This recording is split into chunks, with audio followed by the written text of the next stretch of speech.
Okay, I'd like to call to order the meeting of the Dover School Committee for Tuesday, January 19th, 2021. This meeting is being conducted remotely, consistent with Governor Baker's executive order of March 12th, 2020. Information on how to join remote school committee meetings and meeting agendas are posted on the Dover-Sherburne District website. Please note that this meeting is being recorded, and please be aware that anything that you broadcast may be captured by the recording. So community comments are first. Please remember that community comments are an opportunity for us to listen to members of the community. It's not a forum for answering questions, and we will not be answering any questions tonight. We respectfully request that you make your comments brief and that you move the discussion forward by adding new information. And once the public comment section of the meeting has been concluded, we will move on to other business, and unsolicited comments from the community will no longer be permitted. Are there any community comments? Does anyone see anything? No hands or anything. No hands? All right, I appreciate you helping me, guys. Thank you so much. Okay, having no community comments, or just speak up quickly if you are and we don't see you. Okay, thank you. We're gonna move on to the principal's report. Dr. Reineman. Good evening, everyone. Happy January. Yes. As Andrew was saying at the beginning, before we got started, we've had cases of COVID across the district. We had 2 in the building, and the communication will be going home to parents shortly in the standard format from Andrew. That's on top of my principal's report, which is included in your packet.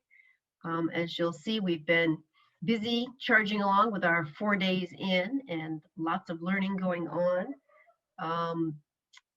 The professional development that we started in November continued with our work in January and the starting of the celebrations of Martin Luther King Jr. Day last week at our school assembly, and continuing on with some work that the School Advisory Council is doing with some parent book groups.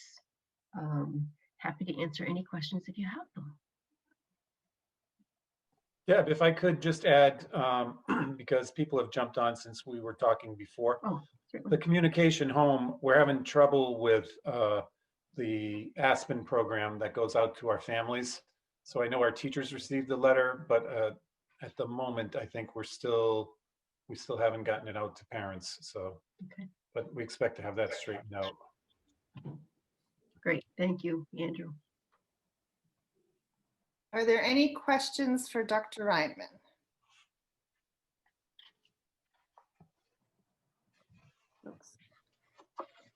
That was interesting to see that 8 students have come back to the building.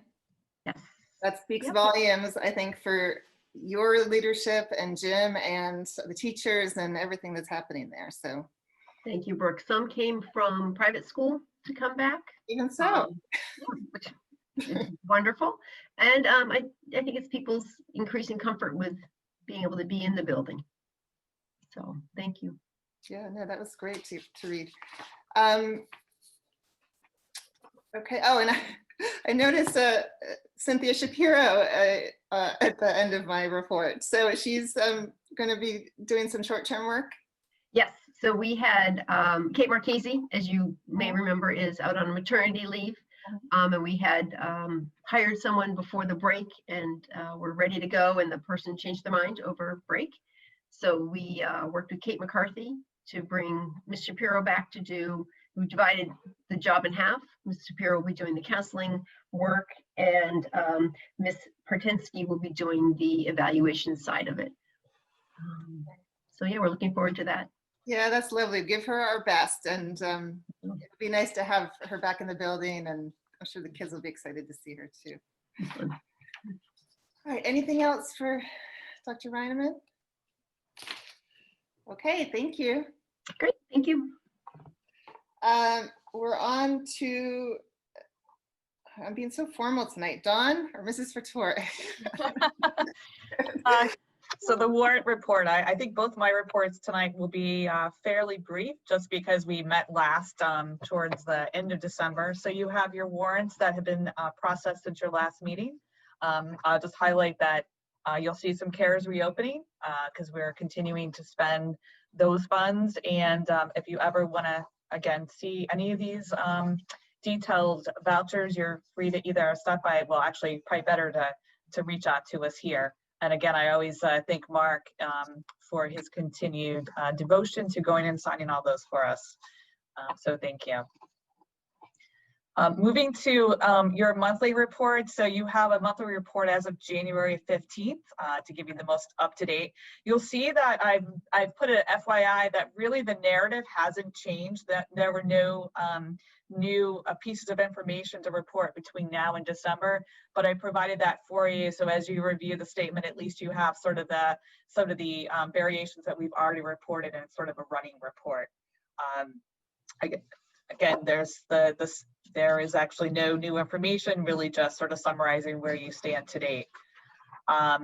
You do have your quarterly statement of revenue, special revenue and revolving funds.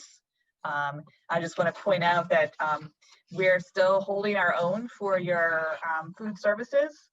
We had a nice, healthy sort of fund balance rolling into the closure in March.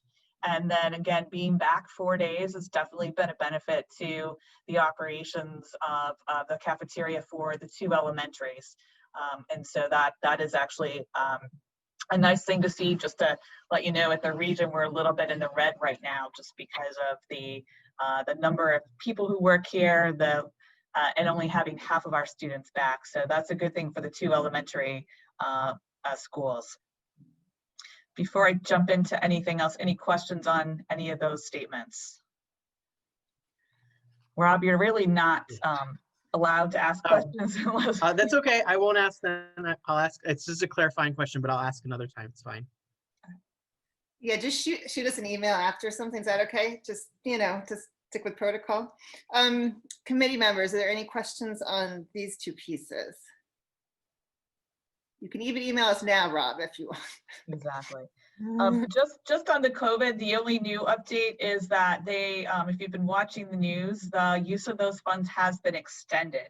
And so it gives us a little breathing space, because as you know, we're still operating school no differently in January than we were in December than we were in January. So it makes sense to allow schools to continue to use those funds if they have them available, versus trying to scurry and figure out how to spend them or lose them.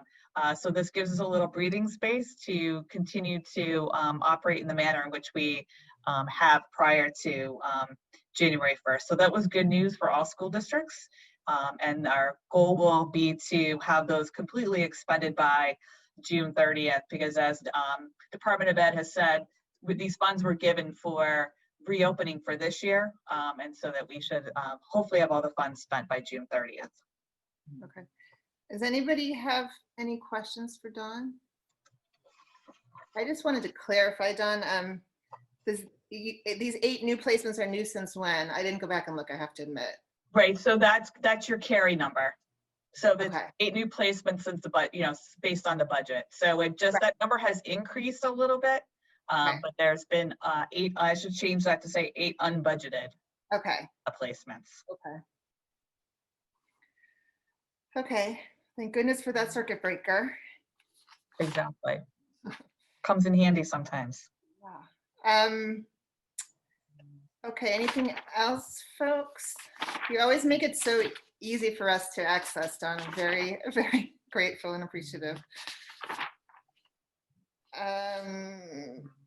Okay, so that's warrant monthly. So I guess the next item is the operating budget. Right, so we did add to the packet. So if you're online looking at the packet, you'll see one additional piece of information that was added today. And it's in regards to looking at your fiscal year 22 operating budget. And that's the enrollment analysis that we've been presenting to you, I think, for the last couple of years, where it sort of shows a couple different scenarios, one using our 3-year growth, one using the 1-year growth, and then one taking half of the 3-year growth, just so you have a couple different scenarios that you can play around with and look and see how those numbers compare with the number of sections that we have. So the top part of that document is leaving everything as is. So not changing any sections. And the bottom part is showing where we potentially want to maybe just reallocate the number of sections per grade. It's a pretty straightforward look at it this year. If you remember last year, we had kindergarten was at, initially had 4 and it looked a little strange. And then we had another section that looked a little out of whack. I think we are anticipating right now, the information is that they've sent out for kindergarten, they've sent out 58 letters. And we've got 46 secured at this point. So what I've done for kindergarten is just show you a couple different variations. So there's one assuming we have 54, 158, 160, 164. I think really what I was trying to prove there is that we've got a lot of room to have increases and we're still good with our 3 sections. So I don't see that's going to be a problem. If you recall, we did plan on putting the extra section in grade 4, but we ended up putting it in grade 1 this year. So that's where that extra section is sitting, where we have 5. Obviously, we don't need 5 first grades. I think the place where we probably see the need for potentially a 5th section as the numbers stand right now would be your 5th grade section. As we know, there's so little variation. There can be little variation in some of this, and it may mean that the cohort of the students, other parameters may then dictate where we decide to allocate an extra section. But I think what this should give you comfort with is that budgeting for 24 sections is the right place, I think, for us to be under all the scenarios of our projections. And it does include, Dawn, Yeah. does include our students who are now homeschooled Cool. on the anticipation that they will return. Correct. So we had built that into your projection numbers that you had back in December. We picked all the new homeschool students back up into your data. So if you try to compare your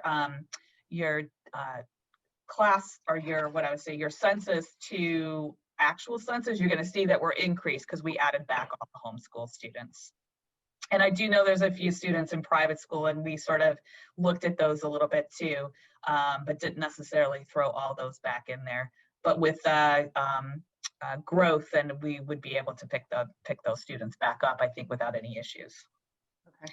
So other than that, there has been no new information since when we presented the budget back to you in December. So this is the only new piece of information. We'll have one more opportunity in March before your open hearing to present anything that comes to pass by then. We probably will have a reduction or a reduction in salaries potentially for retirements. So we'll, we usually wait till the February 1st date to announce those. And other than that, there has been no movement right now in our projection of out of district, which is another big number for you. But we meet, every couple of weeks, and there is no change in what we think is going to happen versus where we are right now. So there's no changes to that part of your budget either, which is good news. We're holding steady. And if you recall, your increase for your overall budget really was only $39,000. So we're in good shape as far as presenting this to the towns. And just to let you know, Brooke, I assume you'll join us Wednesday night for our sort of annual presentation of the budget to date with the warrant committee. Like next Wednesday night? Yes. Or tomorrow night? Next Wednesday, the 27th. Okay, yeah, just let me know when and where and what I need to do. Will do. Couple things. Would you mind next time if something's being added like that? I'm actually old school and I print out my packet. I'm probably the only one, I understand, but I do it like when I first get it from Cheryl. So I wouldn't have any of that and you wouldn't have known that, but I would have liked to have a look at that. So sorry if I can just. That's definitely. You can screen share it. Yeah. You can screen share it, Dawn, if you want. We can screen share it. Do you have it Yeah, I on think there's so many numbers, it won't look that great on the I screen. need to digest. Yeah, I would like to have a chance to digest it. Does anyone else print out their packet or is it really only me? Yeah, thank you, Leslie. Oh, Colleen. Okay, so there you go. Shame on you. The Sustainability Task Force would not be pleased. I know, that's a good point. I shouldn't I have. use recycled paper. I use both sides, and I only Okay, print all key right, you- pages. Gold star. And I will say for those of you, if you ponder it and you have any questions, just forward them to Brooke and we'll answer any questions before your next meeting.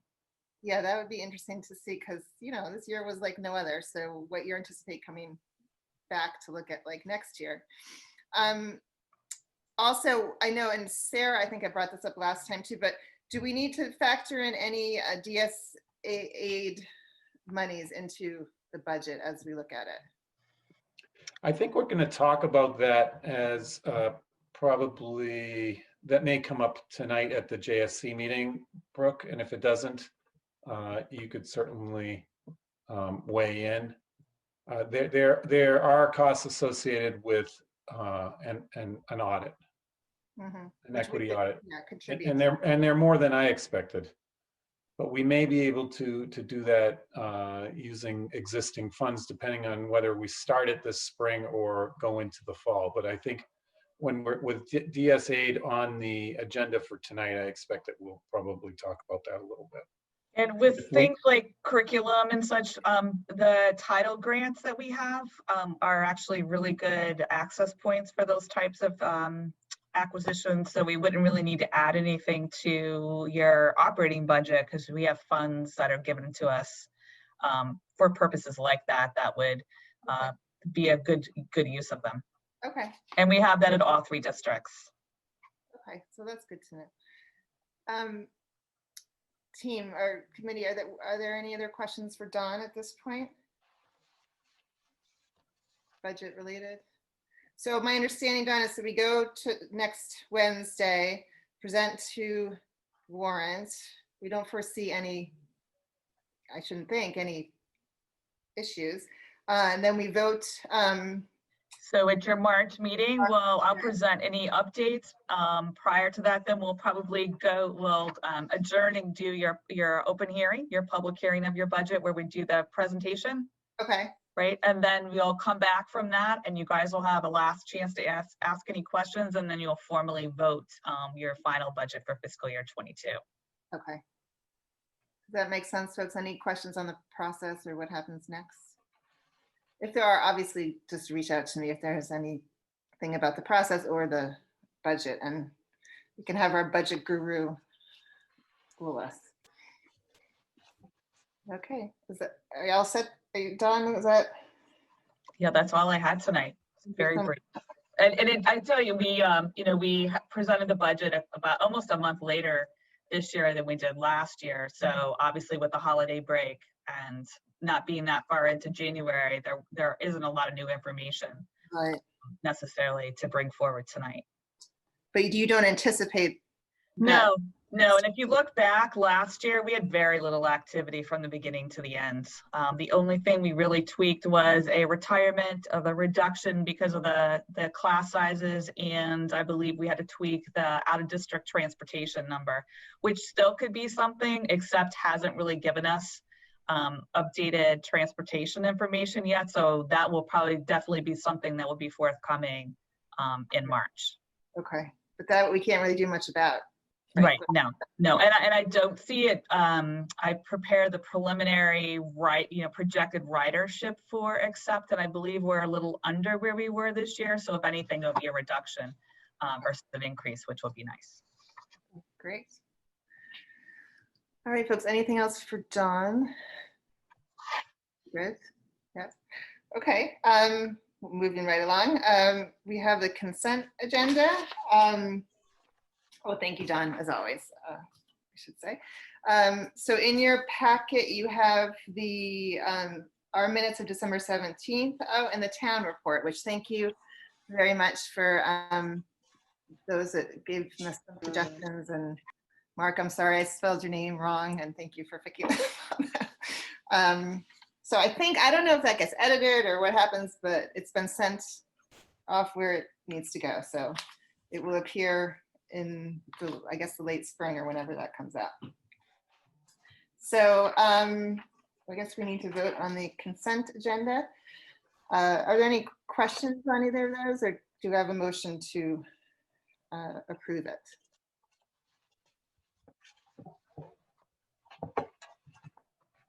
Folks, I'll move to approve it. thank you. Do I have a second? Second. Is there any discussion? Okay, I guess I'll do the roll call thing. Mark, Mark Healy, yes. Colleen, Colleen Burt, yes. Sarah, Sarah Gutierrez Dunn, yes. and Leslie. Leslie Leon, yes. And Brooke Matherese, yes. Okay, you also have the regions minutes for December 8th for your information, and our next meeting will be on our next DSC meeting will be on March 4th. And that's all we have. So this might be a record. That's a good thing. Well, we will see you all in 40 minutes. So why don't we vote to adjourn, and we can prepare for that. So does anyone want to make a motion to adjourn? I'll move to adjourn. And a second? Second that. Second, Mark. And any discussion? No. Roll call, Mark, Mark Healy, yes.